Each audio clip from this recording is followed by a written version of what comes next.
Harry's wife, you're not telling the truth. I have explained to you before in my groundbreaking video, the truth, the half-truth, and nowhere near the truth, how it is that narcissists use the truth as you know it to be, but more usually lies and half-truths, in order to get to the prime aims.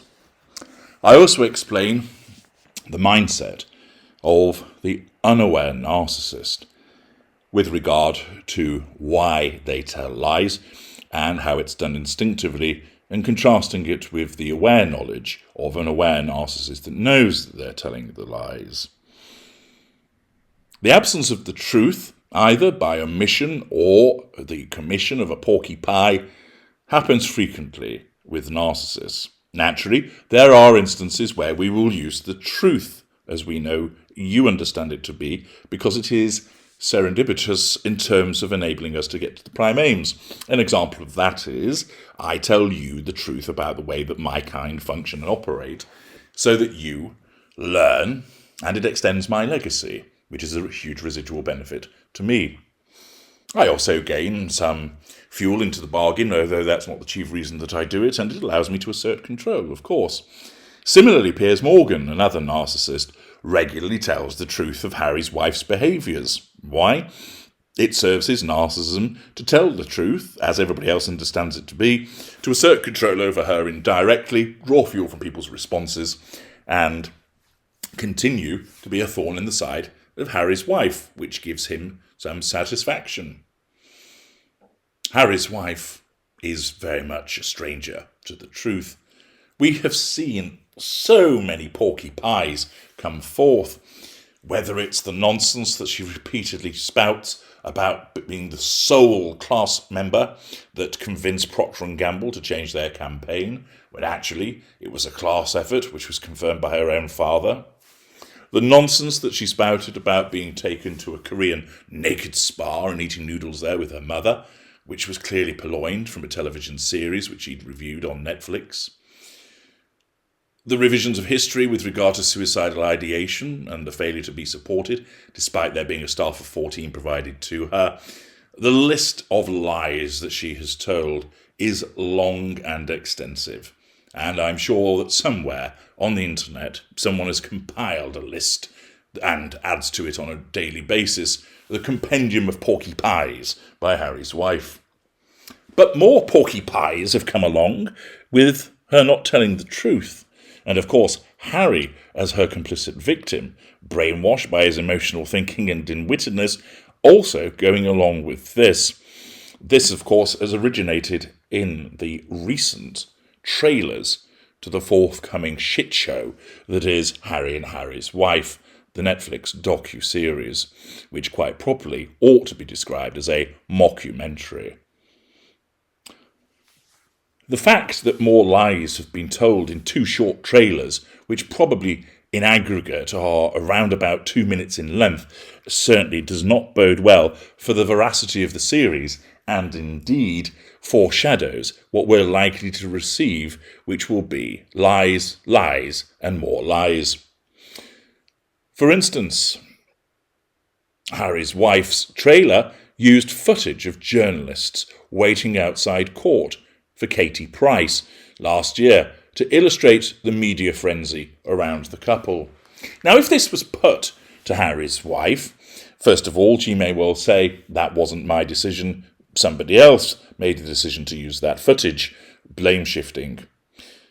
Now, that might be accurate. It might not be something that she was aware of, although I doubt that to be true. Given her need for control, she will have been there explaining what she wanted in the trailers, and undoubtedly will have signed off on them also.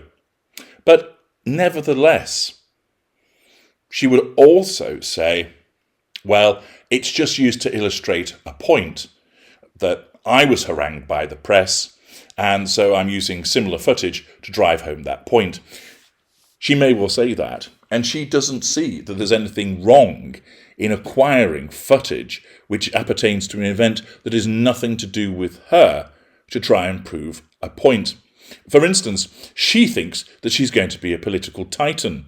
So why not, when she makes a speech, rather than show a hall full of disinterested individuals who've been paid to attend, why not show some footage from one of the Nuremberg rallies with all of Hitler's acolytes all cheering away?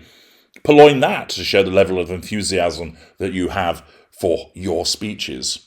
It's an extreme example, of course, and she wouldn't necessarily go as far as that, but the point remains true, that with the narcissist, in order to get to the prime aims, playing fast and loose with the truth is entirely acceptable. Her narcissism doesn't cause her to sit there and think, shouldn't really use this because it was about Katie Price and not about me, and that's misleading. If there isn't any footage of me being pursued by the press, well, we'll just have to leave that out and rely upon those newspapers going around and round on the conveyor belts instead. But already a lie has been deposited by giving the impression that the media frenzy was in relation to her when it wasn't. And then the trailer gives the impression that a lone snapper covertly photographed Harry's wife and son Archie inside a private home, when actually it was pre-agreed coverage of a visit to Archbishop Desmond Tutu. Robert Jobson on Twitter stated yesterday, this photograph, and it's the one which shows a photograph being taken from above as the two of them walk along and Harry's wife is holding Archie. Robert Jobson states, this photograph used by @Netflix and Harry's wife to suggest intrusion by the press is a complete travesty. It was taken from an accredited pool at Archbishop Tutu's residence in Cape Town. Only 3 people were in the accredited position. Harry and Harry's wife agreed the position. I was there. So having agreed to it, they then use it afterwards to suggest this is us being snooped on.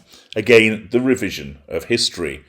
But of course, this is to be expected. After all, this is the woman that claimed that a cast member of The Lion King said to her, "Oh, when you and Ginger Bollocks got married, the whole of South Africa rejoiced in the same way as when they did when Nelson Mandela was released from prison."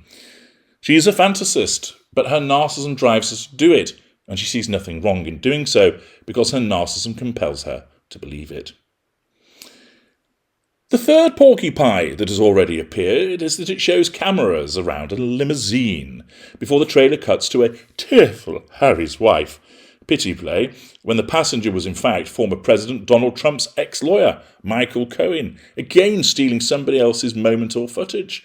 This moved Michael Cohen on Twitter a couple of days ago to write, "Seriously, I've more than enough to deal with without having to contend with this too," and makes reference to a Breitbart article, Netflix accused of using Michael Cohen footage to show Harry's wife, Prince Harry, being hounded by the press.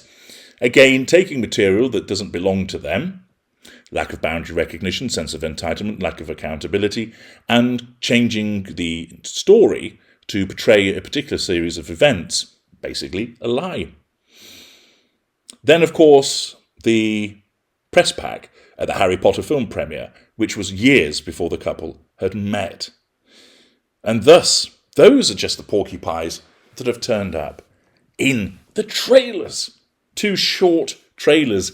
Indeed, it might be said there's more porcupine in there than there is actual substance. In fact, when you think about Harry's wife pretending to cry and pretending to look earnest, and as I mentioned, there was the footage which was there designed to make it look like it was similar to when Diana, Princess of Wales, was being pursued, when you can quite clearly see that the footage of them in the car and the footage that shows immediately after of another vehicle isn't even in the same place. They're not even driving on the same part of the road. Another porcupine. They're not telling the truth. It's no surprise, but it sets the tone of what is to come in the Netflix series. Perhaps you ought to, if you're up to it, and you can be bothered to watch it, perhaps gather around a few hardy friends and say, we're going to play the Harry's wife, you're not telling the truth, porcupine game. And you can either take a bite of a porcupine every time one appears on screen, or have a shot of tequila. I guarantee that you'd be arsehole, probably within the first 15 minutes. I'm H.G. Tudor. Thank you for listening.